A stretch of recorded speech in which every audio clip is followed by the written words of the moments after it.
Bueno, acá Renzo dice, de la escuela 34, dice que sí, que estuvo leyendo un poco. Sí. Muy bien, Renzo, felicitaciones.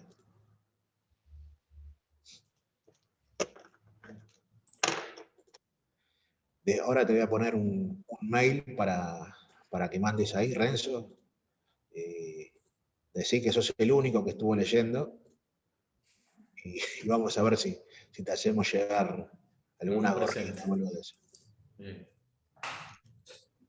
Pero bueno, como apelamos a la sinceridad de los chicos.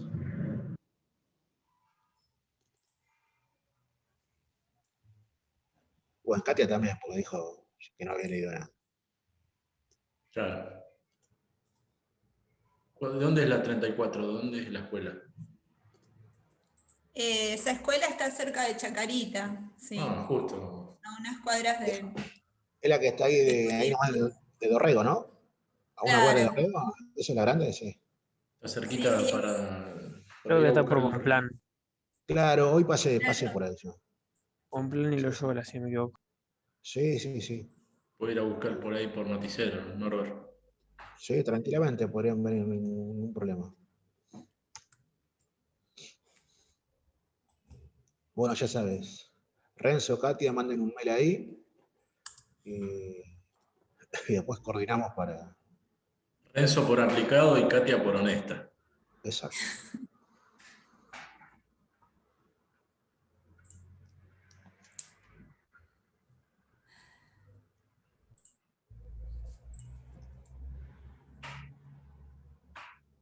Sí. Bueno, y ojalá pase pronto esto de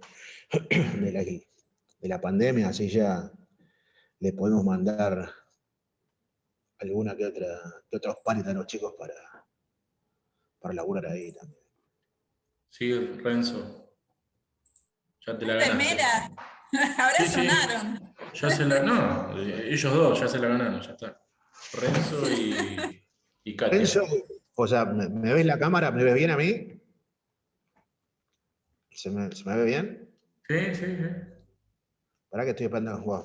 Mira lo que tengo para vos, Renzo. Ahí está, mirá, justo.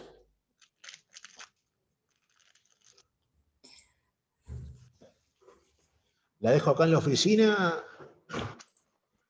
así que después mandás un mail o un WhatsApp, me mandás y coordinamos para buscarlo. Sí, le sirve, dice que está Lo bien. mismo Katia, ¿no? Esto tengo para Lindos Katia. colores, la verdad.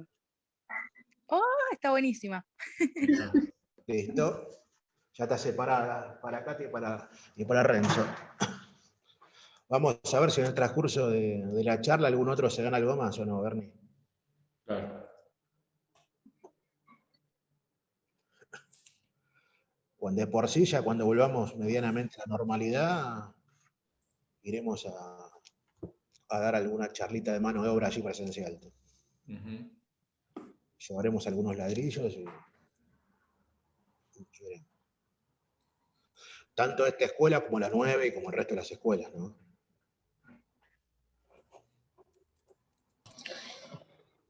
¿Qué años son estos chicos, Patri? ¿De qué años son? Sexto. ¿Siempre es esto? Y vamos, está complicado, ¿no? Porque el año que viene no van a estar y no creo que vayan a la escuela especialmente a presenciar una charla. Crucemos los dedos para más fin de año. Vos decís que llegamos. Y si tienen un patio grande, Sí, lo tenemos.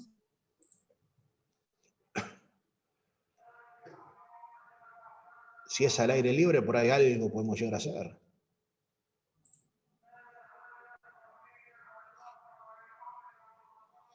Ahí está. Mira. Claro, sí, es esta la de Loyola y Bonplan, sí, tienen un patio enorme. Pero ahora olvídate, llegamos a ir ahora, nos atiende un pingüino. Mirá.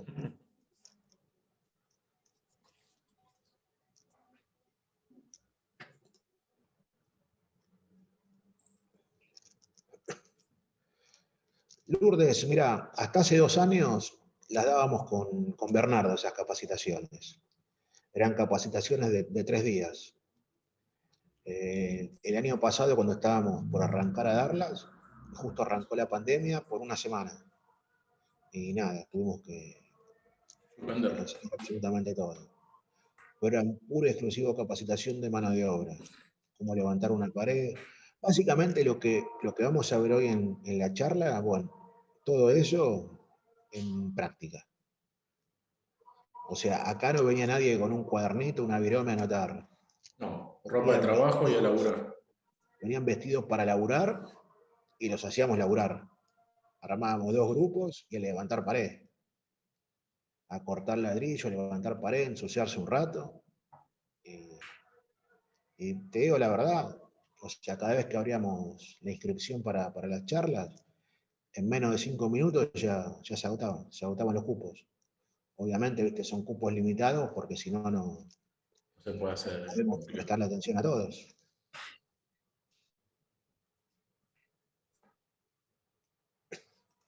Y sí, Soledad, la práctica es lo que en algún momento te va a diferenciar de otro, ¿no?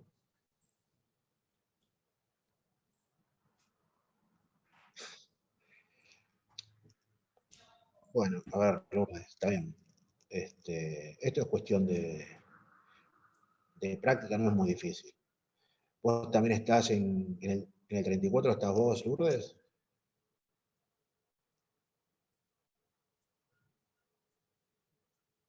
Ah, en el otro. Habíamos llevado ladrillos para el otro, ¿no? Sí, al Otto Krause hemos ido Sí. varios años, 2 años por lo menos. Sí. No digo hace Hemos poco, hecho pero- hemos hecho las prácticas en el subsuelo y ahora tenemos Claro. bloques que no llegamos a armar, a construir, porque nos Claro, agarró me la acuerdo que pandemia tenían también. que armar los separadores para la Sí. arena, tipo los contenedores, ¿no? De arena, En el laboratorio de piedra. hormigones, exacto. Ujú. Sí, me acuerdo. Y ahora en 2019, fines de 2019, nos donaron de nuevo y no llegamos a levantar. Claro. Sí, yo me acuerdo que fue en 2017, 2018 la última Lo charla de- que fui al Otto Krause. Tal cual. Exacto. Sí, después nosotros le dimos ahí en Barracas, ¿te acordás, Bernie? Y después le mandamos Venecia. unos paneles acá. Ah, claro, tal cual. Sí. Y ahora en el otro no hay presencialidad nada, ¿no? Empezamos hoy. En todas las escuelas empezamos con un sistema mixto, Bueno, parte fíjate, virtual y parte presencial. bueno, Daniel, fíjate después de las vacaciones, a ver cómo viene la mano Dale. y nos contactamos a ver si, Ujú. o si va alguno de nosotros, o puede ir José Luis también. Sí, en todas las escuelas se puede hacer algo en los patios, como una práctica de mano de obra, de elevación de muros, sería bueno. Sí. Al aire libre no hay ningún drama. Bueno, anotate nuestros teléfonos, Daniel. Sí, los tengo. Listo. Después de las vacaciones, no te digo antes porque va a ser imposible. Estamos en el Pero orden. después de las vacaciones, nada, contactanos que coordinamos y nos hacemos una escapadita y vemos. Así Lourdes, que tiene el proyecto, puede meter mano ahí también. Uy, Bernie, te estoy muteando, no sé por qué.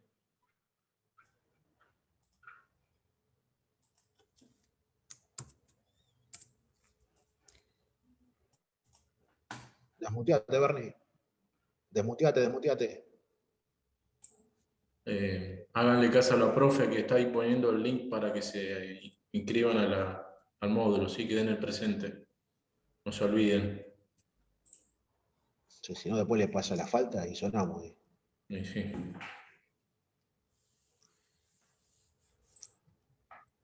Bueno, van así 20. Vamos a arrancar, ¿les parece? Vamos arrancando porque la charlita de hoy no es de las más cortas que digamos. Por eso, sí. Bueno, chicos, buenas tardes nuevamente a todos. Muchas gracias nuevamente por estar aquí con nosotros. Hoy la charla que vamos a hacer va a ser de detalles constructivos, ¿sí? Vamos a hacer la misma modalidad que el martes pasado. Bernie va a ir hablando con las filminas. Cualquier duda, pregunta, me la van haciendo a mí. Si es muy repetitiva la pregunta, paramos un poquito y la hacemos para todos, ¿sí? Como siempre decimos, cualquier duda, pregunta, consulta, lo que tengan, nos la hacen. si alguna palabra o algo que no sepan lo que es o que tengan alguna duda, también nos paran y nos preguntan. ¿Sí? A los profes lo mismo, cualquier cosa que crean que necesario que volvamos a repetir, no hay ningún problema. Bueno, Bernie, todo tuyo. Perfecto. Bueno, buenas tardes a todos. Gracias nuevamente por compartir la tarde con nosotros. Y la idea, como dijo Norberto, hoy es hablar sobre los detalles constructivos, sobre cómo sería la ejecución de mampostería de RETAC. La idea es que me voy a acompañar con el manual técnico ese que los profes han distribuido, como para que los tengan ahí presentes, así que cualquier cosita después lo reven en el manual técnico, ¿sí? De que salvo Renzo, nadie leyó. Claro, exacto. Bueno, vamos a empezar a hablar un poquito sobre ya lo que sería la construcción de RETAC, o sea, imagínense una obra y estamos por arrancar nuestro proyecto con RETAC. Lo primero que vamos a charlar o a sugerir es que no se maten, no se esmeren tanto en modular las medidas del ambiente. Hay sistemas constructivos que los obligan a tener cierta modulación porque son paneles o porque son perfiles. Bueno, en RETAC nosotros al contrario siempre decimos la misma oración, que es que RETAC se adapte al proyecto y no al revés, que no ustedes se tengan que adaptar a RETAC. Eso es lo interesante de nuestro ladrillo, que es versátil, que puede ser combinado con otros sistemas, que puede ser hecho íntegramente en RETAC o con otros materiales, como por ejemplo ladrillo hueco. O sea, la combinación de materiales es admisible en RETAC, por eso siempre decimos que no se exijan en cuanto a cuando están proyectando de modular todo para RETAC.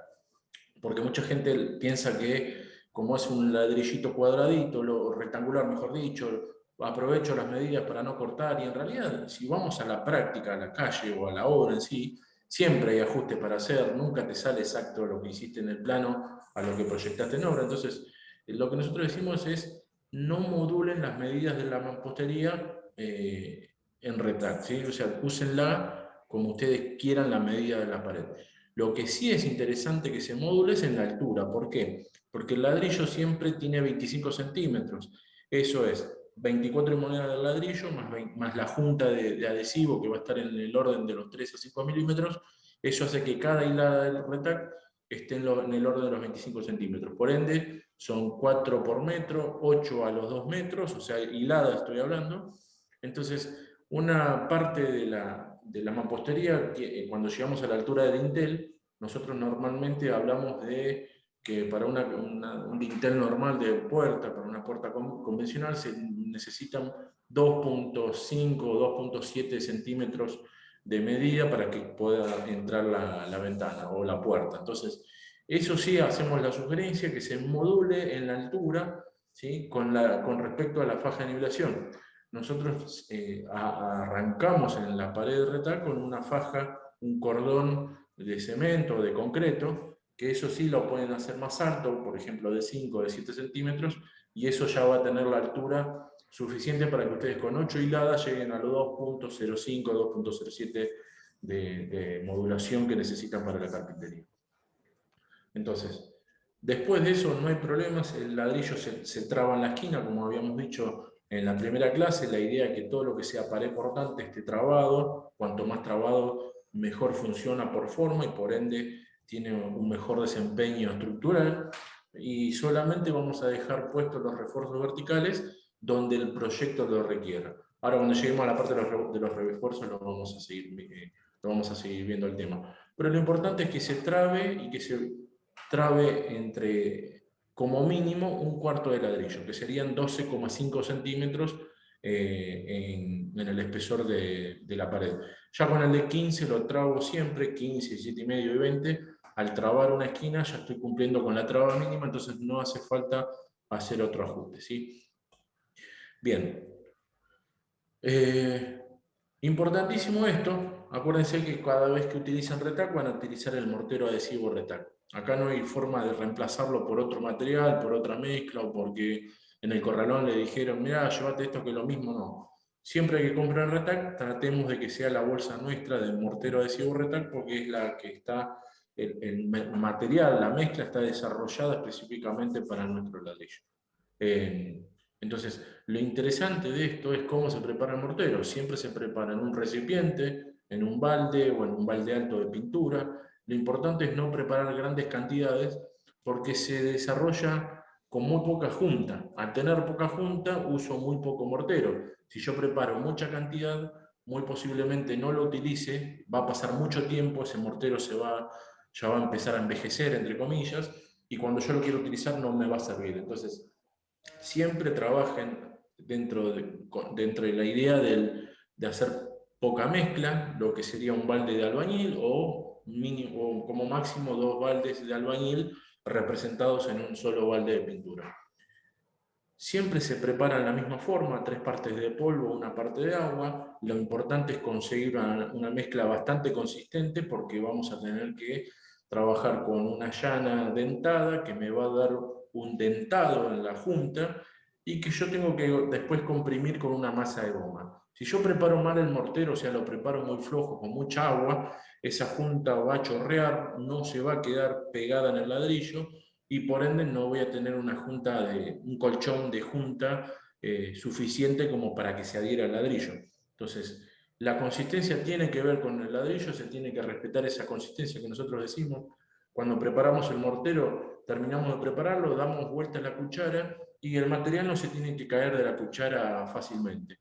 Esa es la forma de darse cuenta que el mortero está bien preparado. Lo puedo hacer a mano o lo puedo hacer con ayuda de un batidor y un taladro, pero lo importante es lograr esa consistencia para poder trabajar el ladrillo como corresponde con esa junta delgada de la que siempre hablamos.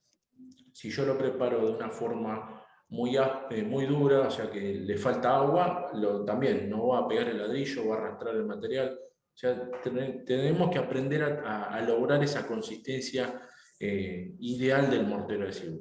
Es simplemente respetar el 3-1, 3 partes de polvo, 1 parte de agua, y ya con eso van a lograr un buen material, ¿sí? Lo interesante del mortero, como habíamos dicho en la clase pasada, es que se utiliza muy poca mezcla por metro cuadrado, lo que genera es que la bolsa de mortero rinda muy bien. Depende con el espesor que esté trabajando. Por ejemplo, en el espesor de 15 me rinde una bolsa de 30 kilos 6 metros cuadrados. O en un espesor de 10 estoy hablando que estoy haciendo 10 metros cuadrados por bolsa. Eso es lo que nosotros venimos siempre diciendo, que el martes pasado lo hablamos y siempre insistí con ese tema, es que la facilidad de preparar un mortero y junto con el poco consumo de mezcla hace que el sistema sea práctico y sea fácil de trabajar. ¿Se acuerda que dijimos de la reducción de tiempo de ayudante? ¿Por qué? Porque no tenemos que acarrear materiales, no tenemos que andar preparando grandes cantidades de mezcla, que se va rápido, porque si yo tengo dos oficiales y un ayudante, el pastón que armé para levantar pared se consume bastante rápido. Entonces, lo interesante en esto es que esta propuesta que nosotros hacemos es que la obra sea más práctica, sea más limpia, más ordenada, y que realmente podamos trabajar de una forma mucho más prolija y sin necesidad de andar dando vueltas de acá para allá con los distintos materiales. ¿Sí? Entonces, eso es lo importante de la junta y del mortero, que me hace tener una mampostería bastante más limpia y más ordenada de lo que es la forma tradicional. ¿Sí? Bien. Nosotros lo que decimos o sugerimos es que se haga una faja de nivelación. ¿A qué llamamos una faja de nivelación? Bueno, en realidad el concepto sería que donde yo vaya a pegar la primera hilada esté nivelado, esté en el orden, perdón, esté totalmente nivelado en ambos sentidos. ¿Por qué? Porque si yo no tengo esa condición, es difícil de que yo pueda trabajar con una junta delgada. Imagínense pegar una cerámica sobre un revoque mal hecho o sobre un revoque torcido. Bueno, la cerámica va a copiar todo lo que está abajo. O sea, si el revoque grueso está mal hecho, la cerámica lo va a copiar. En este caso es lo mismo, pero en la forma horizontal. Si mi terreno, si mi suelo donde yo voy a empezar a levantar pared es irregular, no me voy a poder pegar a hacer esa junta de 3 milímetros. La junta se me va a convertir en 1 centímetro o en 1,5 centímetros, que no es la idea. Por eso, si yo hago, perdón, si yo hago una faja de nivelación con concreto más el hidrofugante, porque estoy arrancando del nivel 0, ya con eso resuelvo las dos cosas. Estoy haciendo el cajón hidrófugo y a su vez eso ya me queda nivelado para empezar a levantar la mampostería. Si estoy haciendo un tabique interior dentro de una casa que ya tiene el suelo hecho y que está nivelado, no hace falta hacer la faja de nivelación. Esto es en el caso cuando yo estoy arrancando desde un cimiento, el que sea, o por ejemplo si yo estoy arrancando en una ampliación en planta alta y si la losa donde voy a levantar las paredes nuevas está totalmente irregular. A esos casos nos referimos de hacer ese cordón de faja de nivelación.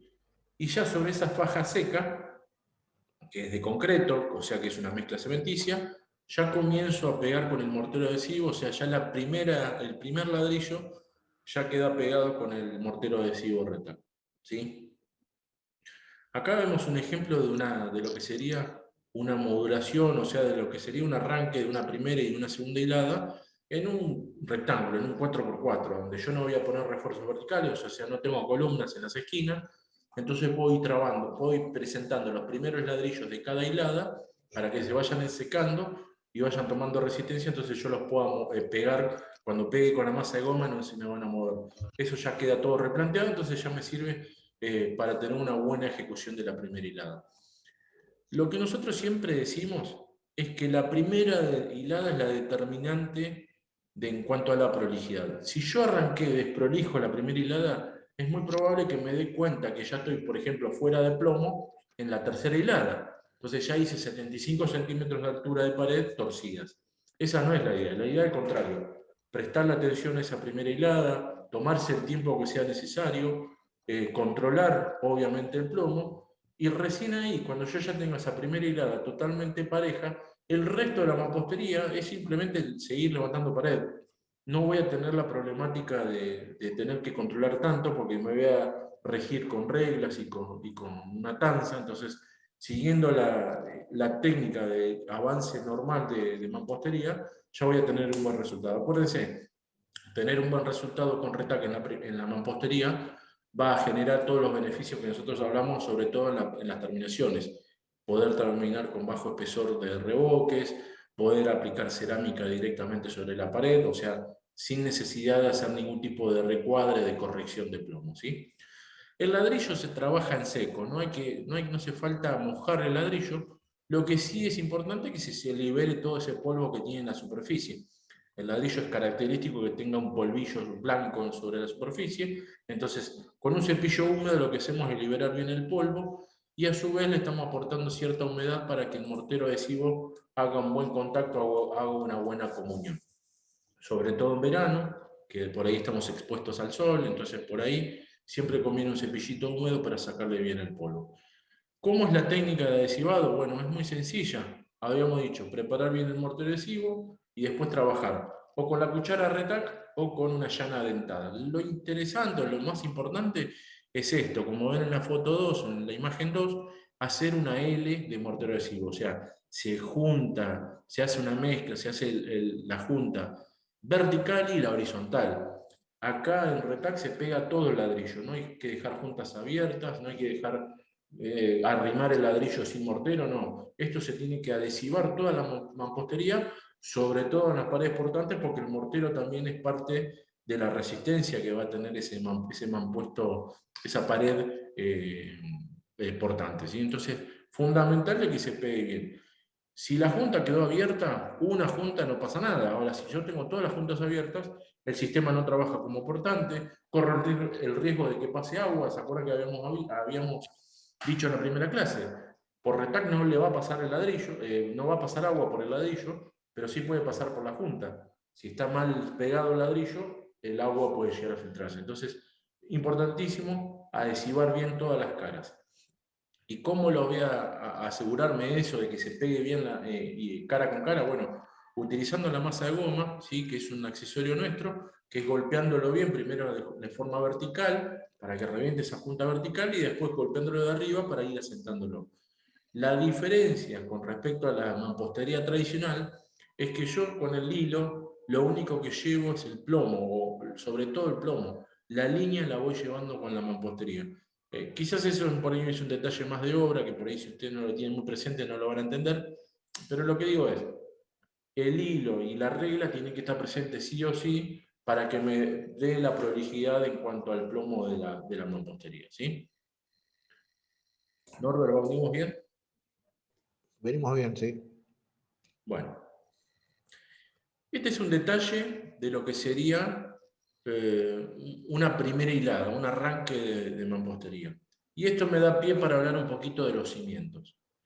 Muchas veces la gente confunde los tantos. ¿Por qué? Porque dicen, bueno, si uso Retac, que es livianito, hago un cimiento así nomás y le empiezo a levantar pared. Y eso no está bien, no es un concepto adecuado. ¿Por qué? Porque el cimiento debe responder al tipo de suelo donde yo estoy fundando. Ustedes tienen como profesionales que conocer el lugar donde están fundando su nueva obra. No es lo mismo construir en Buenos Aires que irse a 100 kilómetros a la ciudad de Zárate donde hay arcilla expansiva, o irse a Córdoba donde hay piedra, o irse a Mar del Plata donde hay arena, ¿sí? O sea, cada zona, cada tipo de suelo es especial y es particular. Entonces, ¿quién me determina el cimiento? Es el suelo. ¿Y a través de qué medio? De un estudio de suelo. O sea, yo contrato un laboratorio, el estudio hace la extracción de la probeta y puede llegar a tener unos valores de X cantidad de resistencia y te dice, mira, acá en este suelo lo mejor es hacer una platea o con un encadenado de tantas dimensiones ya vas a andar bien.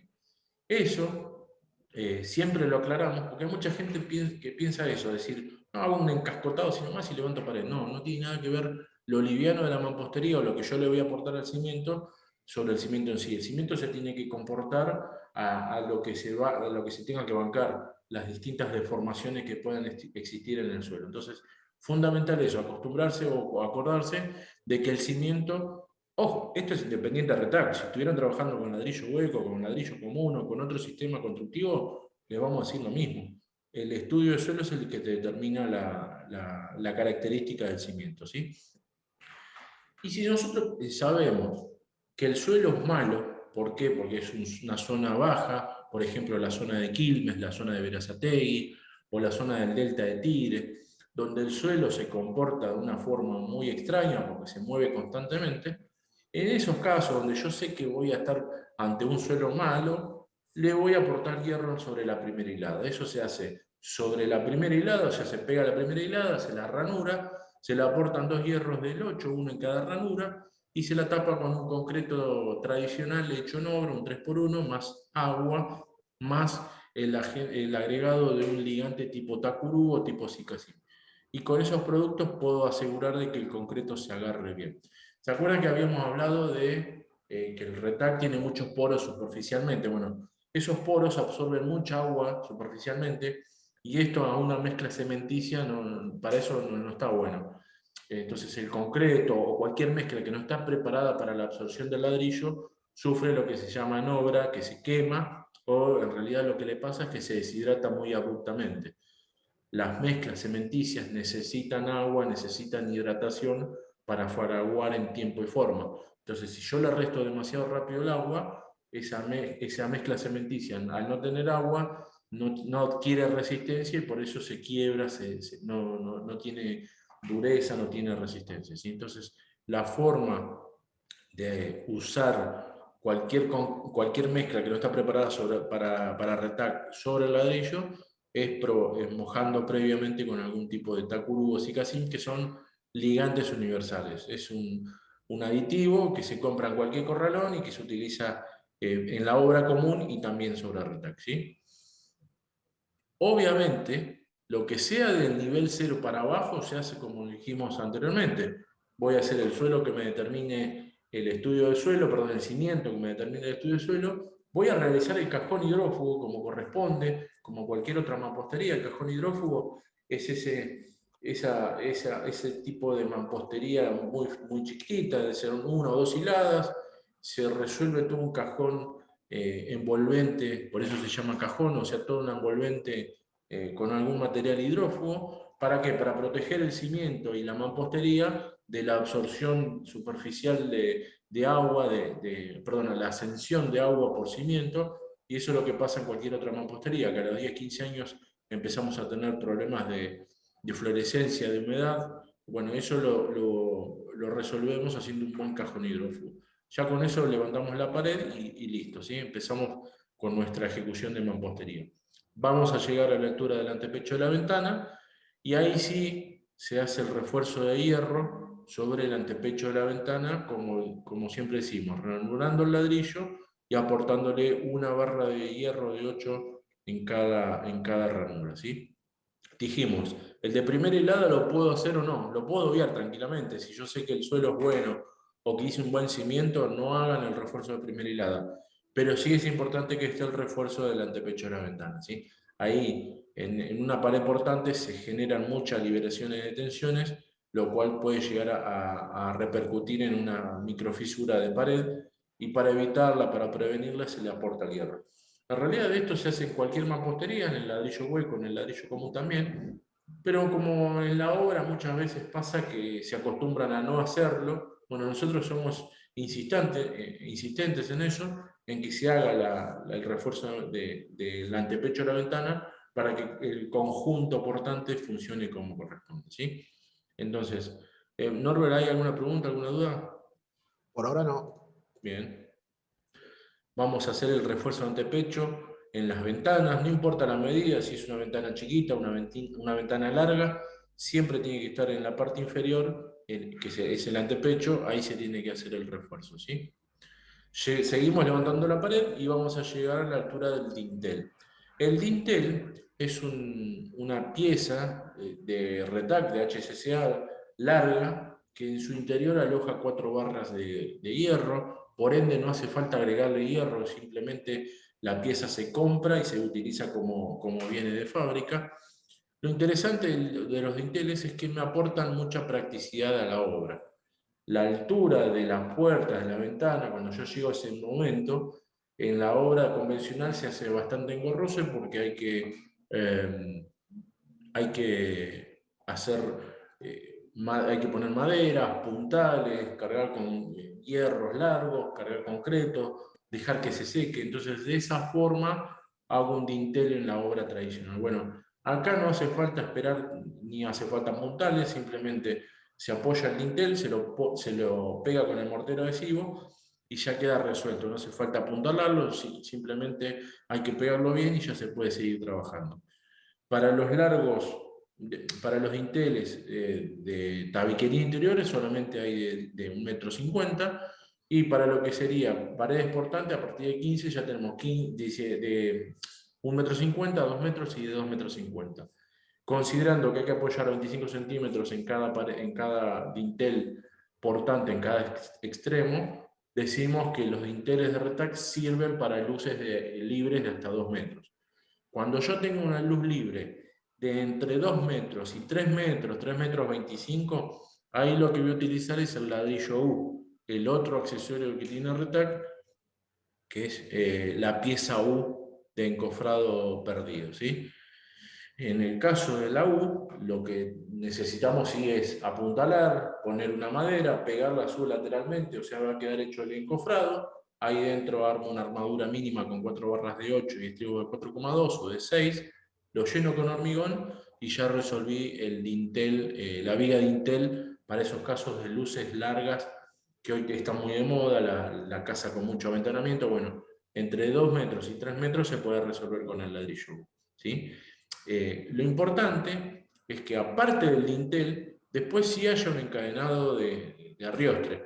El dintel no reemplaza el encadenado, salvo que la altura del techo me coincida con altura de encadenado y dintel, que solamente hago el encadenado, no hay dinteles, ahí ya resuelvo todo con el encadenado. Pero lo importante es que si yo tengo que hacer un dintel y después tengo que seguir haciendo mampostería, bueno, la hago con ladrillos macizos y la última hilada de esa pared va a ser con el ladrillo U para resolver el encofrado, para resolver, perdón, el encadenado de arriostre, ¿sí? Insisto, siempre lo dijimos y lo aclaro las veces que sea necesario. El ladrillo U no reemplaza columnas y vigas. Si el proyecto, por necesidad del proyecto mismo, necesita columnas y vigas tradicionales, se hará lo que corresponda. Por ejemplo, un edificio de 10 pisos de altura, no puedo hacerlo con el sistema como portante, ahí pasa a ser mampostería de cerramiento. ¿Se entiende el concepto?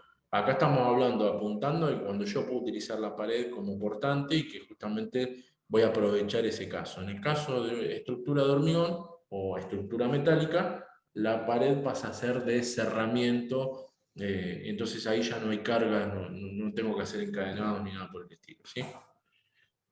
Hasta acá vamos bien, Norbert, ¿se entiende? Mira, hasta ahora no hubo ninguna pregunta. A ver, chicos, ¿tienen alguna pregunta? ¿Hay algún término que no les resulte familiar, que quieran preguntar algo? No, por ahora no. Bueno, bien. Bueno, perfecto. Entonces, ¿cuándo voy a usar los refuerzos horizontales como encadenados? Cuando yo esté hablando de una pared portante. Una pared de 7,5, de 10 y de 12,5, si es un tabique, no lleva encadenado, no lleva U. De hecho, no existen, ¿sí? Esto es en el caso de una pared portante, y acuérdense que ya habíamos dicho, la pared portante es toda aquella pared que va a soportar su propio peso y aparte el peso extra que va a recibir o de un entrepiso o de una cubierta, o sea, todo el aporte de peso muerto que yo le esté trasladando a esa pared, ¿sí? Entonces, voy a utilizar los encadenados a la altura de coronamiento, o sea, donde va a apoyar el entrepiso o la cubierta. Y si es un muro muy alto, por ejemplo, de 5 metros de altura, que nos puede pasar en un cerramiento de un galpón o propiamente en una casa, por ahí un solo muro tiene 5 metros porque quise hacer un entrepiso a la mitad, bueno, ahí se harán dos encadenados, uno para el apoyo del entrepiso y otro para una cubierta, ¿se entiende? El concepto general es ese, donde yo apoye algo, tiene que haber un encadenado de arriostre hecho con el ladrillo U. Y siempre insistimos con este término, el ladrillo U solamente admite hierros básicos, 4 del 8 y estribos del 6. No puedo poner hierro del 16 o querer hacer una viga dentro de la U porque no me va a entrar. Es físicamente imposible que una armadura calculada por un ingeniero se pueda utilizar con retac, o sea, se puede utilizar con la U. La U solo admite 4 barras del 8 o del 10 como máximo, con estribo del 6 y hormigón convencional hecho en obra, un H17, lo que normalmente haríamos en obra con los chicos, con los albañiles, ¿sí? Insisto, todo aquello que quieran hacer de más o no, ponerle más hierro, más vale vayan a una columna y una viga tradicional y no utilicen el ladrillo. ¿Por qué? Porque van a renegar metiendo los hierros en esa U, que se va a llenar con hormigón y no va a quedar bien colado, entonces va a quedar vacío, muchos sectores de la U va a quedar vacía, entonces no sirve en esos casos. Prefiero que utilicen o que combinen mampostería tradicional, mampostería retac con columnas y hormigón tradicional, ¿sí?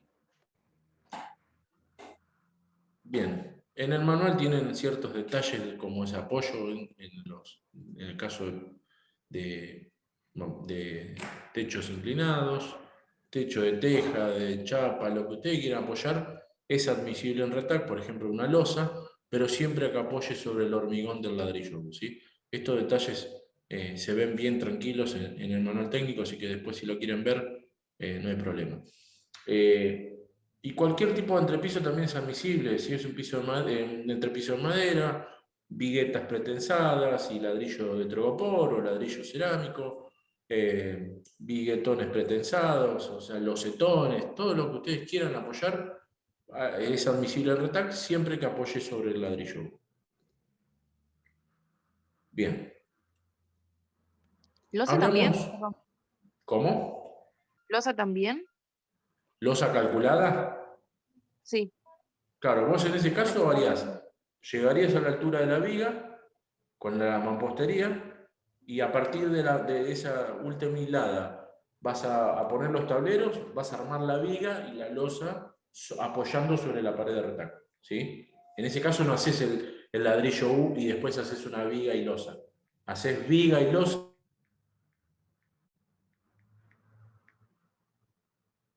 Perdón, no se escucha. Creo que está muteado. Bernie, no se te escucha. No, Bernie, no se te escucha nada. Hola, hola. No, no se te escucha. No. Ahora sí. capaz se desconectó el micrófono. Hola, hola. Ahora sí, Ahí ahora te sí. escuchamos, ¿eh? Ahí sí. Sí, Sí. te escuchamos ahora. Ahora sí. ¿Quedó claro el Lo concepto? último que dijiste no se te escuchó nada, Bernie. ¿Qué parte? Después de la viga, porque seguiste hablando, pero estaba todo mudo. Ah, perdón. La idea es, si vos vas a hacer una losa calculada con su respectiva viga, vos lo que vas a hacer es levantar la pared y donde tengas que apoyar la viga, ya directamente apoyás la viga sobre la mampostería y usás los tableros de madera y el encofrado como corresponde, como lo harías en la obra tradicional. Si hablamos de una losa o de una losa de hormigón hecha en obra, eso es a lo que me refería, si eso es lo que vos querés hacer en Retac. Claro, sí, sí. Sí, Bien. gracias. Bueno, seguimos.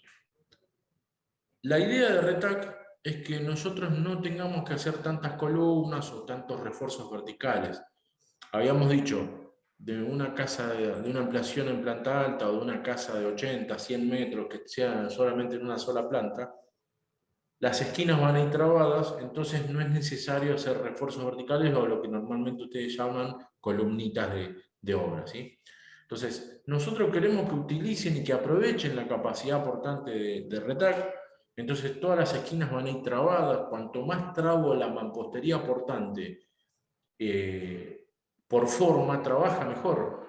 Si yo cada esquina, cada 5 o cada 3 metros le pongo una columna, está bien, estoy usando un elemento estructural, pero esa mampostería deja de ser portante, porque ya se está bancando todo el peso las columnas que estoy armando. Entonces, en Retac es al contrario, toda la carga tiene que ser redistribuida por la mampostería. Por eso usamos las esquinas trabadas. Y el refuerzo vertical, nosotros llamamos al ladrillo U, que ustedes van a utilizar como encadenado, ponerlo en vertical para generar lo que nosotros decimos un refuerzo vertical. No reemplazo una columna. Si yo tengo que hacer una columna calculada de 20 por 20, haré un tablero de madera y haré la columna convencional. Esto es parte de un refuerzo de mampostería que se utiliza con el ladrillo U. Ahí adentro van a ir 4 hierros de 8, obviamente van a tener que estar vinculados al cimiento, van a tener que armar unos chicotes y algo y atarlo, o sea, cumple la misma función, en ese caso estructural como una columna, van a tener que atarlos y va a tener que estar vinculado al cimiento y al encadenado superior. ¿Dónde se utiliza un refuerzo vertical? Bueno, donde yo ya sé que va a haber una carga puntual, por ejemplo, estoy haciendo una casa con la parte más alta del techo, va a haber una bruta viga de madera 3x8 o 4x8, bueno, eso apoyado sobre una pared es una carga puntual. Entonces ahí pongo un refuerzo vertical. O cuando yo tengo un muro muy largo, de 10 metros de largo, lo voy a cortar a los 5 o a los 4 metros, donde más o menos pueda colocar el refuerzo, voy a poner un refuerzo vertical. La esquina sigue siendo trabada. Al medio puso un refuerzo vertical ¿para qué? Para cortar la luz libre de ese muro. O cuando yo estoy haciendo una planta baja, con la idea de que el día de mañana se haga una planta alta. Entonces, en las esquinas más importantes, dejo ya previsto el refuerzo vertical, ya lo armo y lo lleno con hormigón. Entonces, cuando yo haga la planta alta, voy a poder apoyar tranquilamente esa planta alta sobre la planta baja. ¿Por qué? Porque ya la planta baja está desarrollada, está diseñada para la carga que voy a aportarle. Ahora, el refuerzo vertical que está en planta baja no es necesariamente coincide con planta alta. O sea, yo puedo utilizar refuerzo vertical en una esquina, hacerle encadenado, apoyar la planta alta, pero la planta alta va a ir trabada. O sea, el refuerzo vertical simplemente quedó en la planta baja. ¿Se entiende la idea? Es tratar de utilizar la menos cantidad de hormigón, que eso genera un beneficio interesante en obra de ahorrar, obviamente, lo que concierne al hormigón, arena, cemento, piedra, hierro, y obviamente todo lo que es el preparado y el tiempo que perdemos de colado, ¿sí? Entonces, interesante ese punto, hay que seguir aprendiendo y siguiendo prestando la atención a ese punto. Usualmente, para que se den una idea, en nuestro país, en ingeniería civil, los ingenieros civiles no aprenden sobre el tema de mampostería portante. Directamente van todo al hormigón. Entonces, ustedes, a eso es lo que apuntábamos siempre, ustedes como nuevos o futuros profesionales tienen que empezar a cambiar un poquito lo que van a poder desarrollar el día de mañana. Por ejemplo, tener una pared portante y sin necesidad de andar calculando estructuras de hormigón que a veces son exageradas para lo que es un proyecto, ¿sí? Entonces, a eso es lo que apuntamos, a que ustedes aprendan a utilizar el sistema como portante. Bien. Acá tienen un detalle de cómo sería un refuerzo vertical, ¿sí? Imagínense esto en obra, un refuerzo, una U puesto en vertical, armadura, lo lleno con hormigón y queda obviamente vinculada a la fundación y al encadenado superior, ¿sí? Esto no lo vemos porque no tiene sentido mucho. Esto sí es interesante. Acuérdense que dijimos qué condición de muro tengo y cómo lo voy a trabajar. Una cosa es un muro portante que está sometido a una carga constante a la compresión, está sometido a compresión constante, y otra cosa es un tabique interior, que es un simple cerramiento, una división interior que no tiene que soportar ningún tipo de peso porque no está preparado para tal.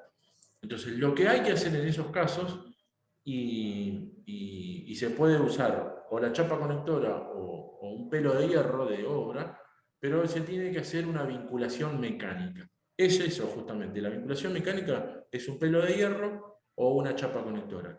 Lo que va a hacer es justamente cuando yo estoy levantando la pared portante, voy dejando cada 50 centímetros esa chapa conectora y después arrimo ese tabique nuevo de 10 y cada 2 hiladas van a estar vinculados, pero no van a estar trabados. ¿Se acuerdan que dijimos? Pared portante con pared portante la trabo. Tabiquería interior y tabiquería interior se traba. Lo que nunca hay que hacer es trabar una pared portante con un tabique interior. ¿Por qué? Porque esta que es portante está sometida a carga y esta que es de 10, que no tiene ningún tipo de forma de aguantar carga, si yo la trabo, la pared portante le transmite carga a esta pared de 10 y es muy probable que se raje o que se parta la mitad, se parta en la junta vertical en la unión, ¿sí? Entonces, la forma es trabajar una cosa, o sea, la pared portante por un lado y el tabique interior por otro lado. O por ejemplo, cuando yo tengo que hacer un tabique nuevo de RETAC en algo existente, en una construcción ya existente, me voy a tomar a esa columna o a esa pared existente, atornillando la chapa conectora cada 50 centímetros y dejando eso como vinculación. Entonces me va a soportar el peso de ese nuevo tabique, lo va a colaborar esa vinculación mecánica, ¿sí? Insisto, o usan chapa conectora o utilizan un pelo de hierro, siempre lo mismo cada 50 centímetros. No es necesario que ese hierro vaya de punta a punta, ¿sí? Eso sería un refuerzo de pared. Acá en este caso es una vinculación mecánica. El refuerzo de pared lo harían ustedes a la altura del antepecho de la ventana si es necesario, como lo dijimos en la pared portante, ¿sí? Acá tiene el detalle de lo que decíamos, cuando yo tengo una pared existente y voy a sacar una perpendicular con RETAC. Si es portante, obviamente va a tener que tener su respectivo encadenado, pero si es un tabique, simplemente se hace esa vinculación cada 2 hiladas. Esto es en el caso cuando yo tengo la estructura ya resuelta, por ejemplo en un edificio, y si usted está utilizando la pared como cerramiento, se la deja descalzado acá en el superior, en el bajo viga, en el bajo losa, al menos 2 centímetros, y eso se rellena con espuma de poliuretano para hacer una junta, entre comillas, una junta elástica, una junta de trabajo, para evitar que si cualquier deformación del hormigón, de la losa, de todo lo que es el conjunto estructural, me pueda generar cargas puntuales y me pueda marcar la pared, ¿sí? Vamos a ver el detalle acá, en la estructura independiente. Si en el caso de una columna, lo mismo, chapa conectora o pelo de hierro, cualquiera de las dos opciones es admisible, y lo que me quedaría en conjunto sería esto, ¿sí? Cuando yo tengo una estructura de hormigón y voy a usar la mampostería confinada dentro de esa estructura, dentro de ese pórtico, voy a estar poniendo chapa conectora cada 50 centímetros, como ven acá, contra la columna, o sea, contra el elemento estructural, levanto la mampostería, el tabique, y dejo esa separación de 2-3 centímetros y la relleno después con espuma de poliuretano. Esa sería, en el ejemplo de cuando yo ya resolví la estructura, lo más fácil para ejemplificar sería un edificio de propiedad horizontal. Todo lo que sea cañería, cuando ya estemos haciendo la intervención en la mampostería, lo voy a poder hacer con cualquier elemento de corte, ya sea una moladora, una fresadora de pared, una ranuradora. Lo que yo consiga para cortar la mampostería va a poder funcionar para hacer todo lo que es cañería. Y lo más simple es una moladora con un disco de vidia y listo. Lo que hay que hacer siempre es tratar de hacer cortes prolijos.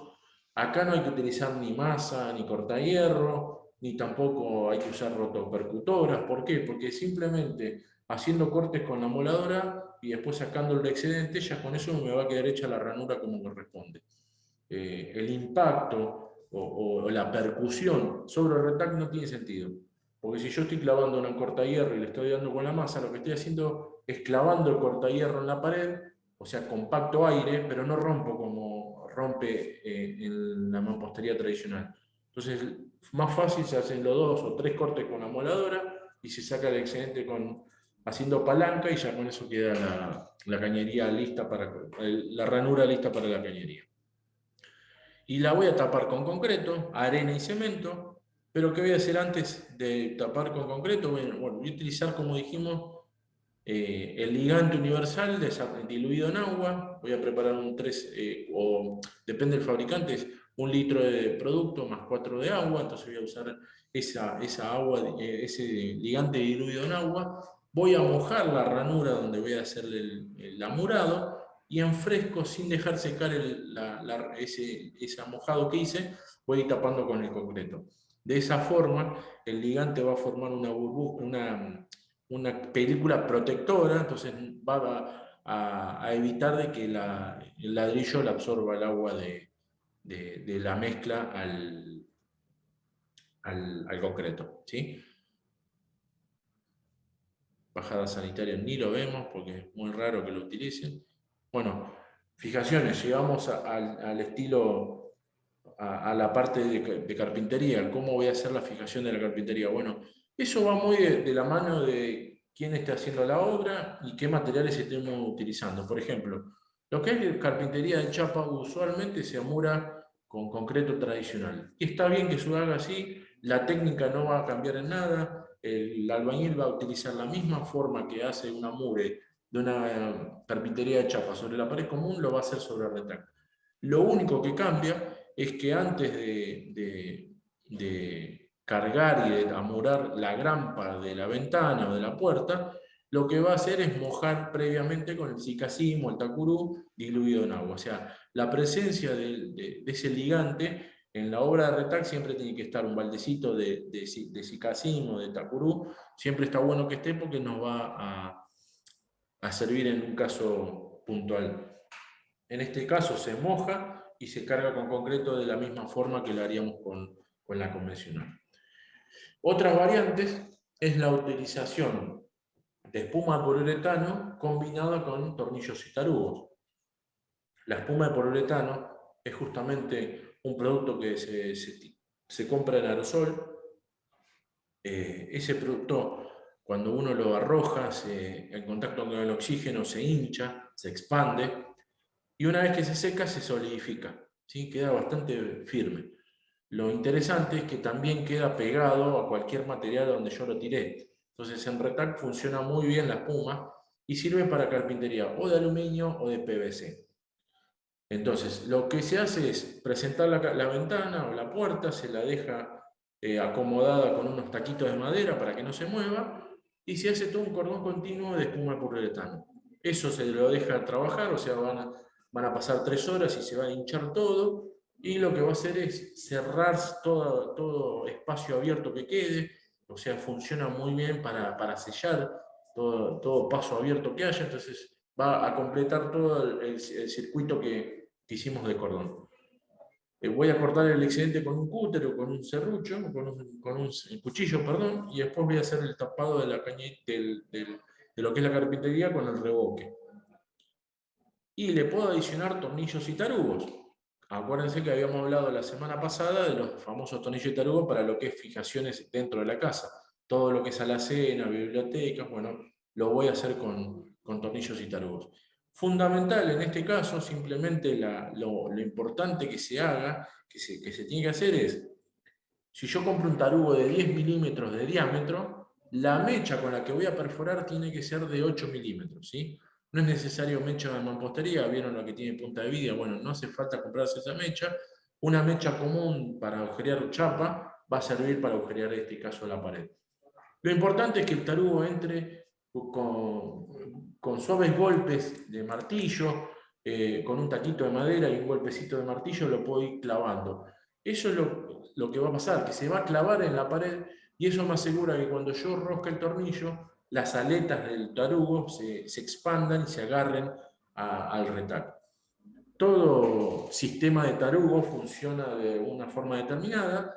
La gente de Fisher tiene Fisher Argentina, que es la mejor marca de tarugos que existe para nuestra forma de ver. Tiene 3 tarugos para retaca. El S, que es el simple, el SX, que es para ladrillo hueco, y el UR, que es un tarugo más sofisticado. Los 3 funcionan muy bien sobre retaca, pero es fundamental eso, agujerear con un menor diámetro del tarugo. Si yo agujereé mal, el tarugo va a entrar bailando, o sea, nunca va a roscar y nunca se va a expandir. Entonces, al primer tirón que haga yo, por ejemplo, si es una alacena, se va a salir la fijación. Fundamental hacer bien esa mecánica o esa técnica para agujerear con un diámetro menor al tarugo. Si agujereé y no hay forma de reemplazar esa perforación, tengo que usar sí o sí ese agujero y ese tarugo, bueno, retiro el tarugo que entró bailando, limpio el agujero con un inflador o con un aire comprimido en aerosol, compro Poxipol A y B, lo que alguna vez lo han usado ustedes para pegar algo en su casa, bueno, el A y B, ese producto de Poxipol se mezcla, se pone dentro del agujero, se manda al tarugo, se rosca y una vez que se secó, eso se solidifica y funciona muy bien para soportar el peso de lo que hayan anclado.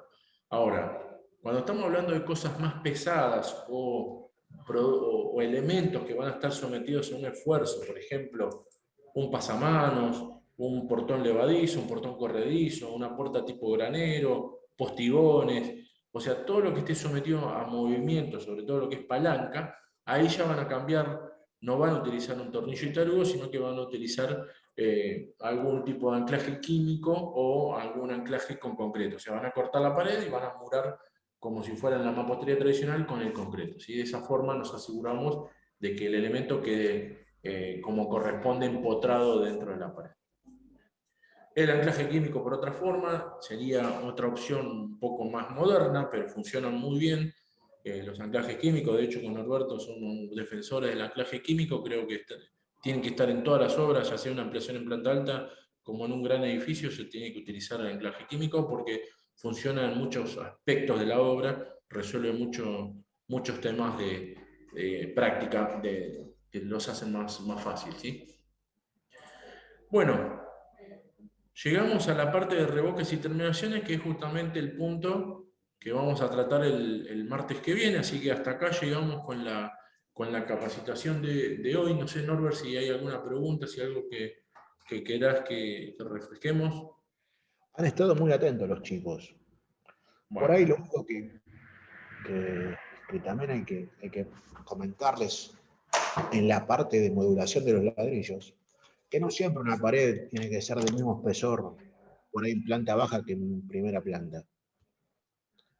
Eso también fue justo lo que vos habías dicho, como los ingenieros calculistas que calculan todo en hormigón. En este caso, al ser una pared portante, uno abajo puede tener una pared de 20, arriba una pared de 17,5, y según el proyecto hasta puede tener de 15, 15. Claro, eso depende mucho del proyecto. El ahorro es fundamental acá. Sí, sin dudas. Por eso, ya se hace un cambio muy importante, ya no tener que andar calculando hormigón. Pero lo que dice Norbert es cierto. Yo puedo ir combinando distintos espesores de acuerdo al proyecto. Si es una sola planta baja que nunca va a tener crecimiento en altura, o sea, o es una ampliación en planta alta, utilizo 15 como sistema portante. Ahora, si es un proyecto de planta, por ahí planta baja me va a convenir hacerlo en 17,5 y la parte portante superior en 15. O planta baja en 20 y planta alta en 15. Esa combinación la tienen que determinar ustedes, o si no, me mandan el plano, nos mandan el plano a nosotros y nosotros le hacemos una sugerencia. Lo interesante, como dijo Norberto, es de utilizar el sistema como portante y ya pasar de una pared portante a reemplazar una estructura de hormigón, sin duda baja considerablemente los costos. ¿Por qué? Porque si ustedes están haciendo un esqueleto de hormigón, van a tener que comprar hierro, hormigón y una mano de obra especializada para hacer eso. No todos los albañiles saben hacer tableros y saben hacer una estructura. Entonces, esa es la importante de RETAC. Que un proyecto de planta baja o de 2 pisos lo pueda resolver íntegramente con el sistema portante y eso me genera un beneficio de tiempo y obviamente de ahorro de mano de obra. Sí, otra cosita que por ahí hay que recordarles, si bien hoy están todos aquí en Capital Federal, hay muchas partes del país que por zona sísmica el material solo sirve para usar como herramienta. Correcto. Sí, el país, ustedes por ahí ni lo tocaron ni lo vieron, pero el país se divide en 4 zonas sísmicas. Y eso determina cómo construyo. No es lo mismo construir en Buenos Aires que construir en la cordillera, que es justamente una zona sísmica, y por ende necesita de una estructura sismo resistente. ¿Qué quiere decir? Que ante un sismo, esa casa, esa construcción no colapse. Y de esa forma, por eso existe el IMPRES, que te determina qué hay que hacer en cada tipo de construcción de acuerdo a las zonas. Cuando es zona 2, 3 y 4, no se puede utilizar el ladrillo RETAC como portante, ahí simplemente se usa un cerramiento de una estructura sismo resistente. Sí, esa zona, para que tengan una idea, puede ser Mendoza, Bariloche, San Juan, Mendoza, San Juan, Catamarca, parte de Tucumán, parte de Córdoba. O sea, cada zona del país tiene su zona sismo resistente. Por ejemplo, Buenos Aires, zona 0. ¿Sí? Exacto. Chicos, preguntas, dudas. ¿Se entendió? Estos pusieron, se conectaron y se fueron a dormir, ¿no? ¿En el frío que No, hace? no, no. Yo no. Bueno, yo por mi parte, ¿no? Muy Se bien. entendió, se entendió. Entendí todo. Bueno, perfecto. Luciano, ¿qué pregunta?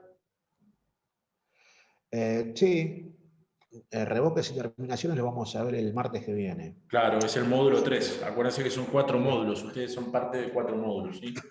Si bien en el manual técnico están solo los revoques de la marca RETAC, nosotros vamos a dar todos los revoques, todo lo que están en el mercado, tanto tradicionales como RETAC. Vamos a dar todos los revoques para que vean que todo tipo de revoque se puede aplicar sobre esos RETAC, tanto interior como exterior. Exacto. Así que va a ser muy productivo eso, Uh-huh. la charla del martes. Y el último martes vamos a hablar un poquito de costos y beneficios, Tal cual. que ahí también le va a servir mucho. Sí, vamos a sacar el costo del metro cuadrado de la mampostería. Eso. Vamos a armar ese costo.